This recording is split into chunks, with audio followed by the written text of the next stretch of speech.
ବୃତ୍ତି, କ୍ରୀଡ଼ା कसरत, नृत्य, संगीत, आध्यात्मिकता तथा एक उत्तम नागरिक रूपे रूपरेखा देवार बार्ता शिक्षार मंदिर हो आह्वान दिए। आमर यही मंदिर 2008 मसीह प्रतिष्ठा लाभ कर अनेक घात प्रतिघात झड़ झंझा समस्या गुड़ी पछरे पकाई एक चमत्कार आकांक्षा को मनरे जाबुड़ी धरी आज ताहार वास्तव रूप परिप्रकाश होईछि।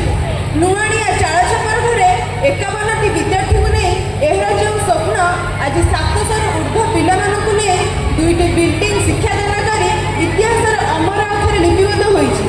एही विद्यालयर गौरव विषय प्रकाश करने को मु अक्षम, किंतु एही बस्ती रे बास करुवा महान व्यक्तित्व मानकु नहीं तांका सहायतारे आज समस्त को हाथ ठारी तार स्नेहर माँ रखुछि।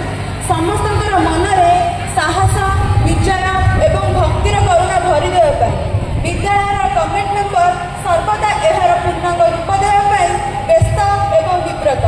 अध्यक्ष एवं उपाध्यक्षर योजनाबद्ध शिक्षा पद्धति पिलामानंकर भविष्य को उज्ज्वलमय करिछि। आमर एही विद्यालय केवल पारादीप नुहे समग्र जगतसिंहपुर जिले में गौरव रक्षा करिछि। अपा भाई मानकर स्नेहर प्रेरणा कानमोड़ा शासन सचट करी आगक बाट कड़े नहीं। मु आज श्री माँ पाखे अश्लील प्रार्थना करुछि जे समस्त आशीर्वाद आमर एही मंदिर भविष्य एक मुक्तिमंत प्रतीक हो। वंदे मातरम। माँ।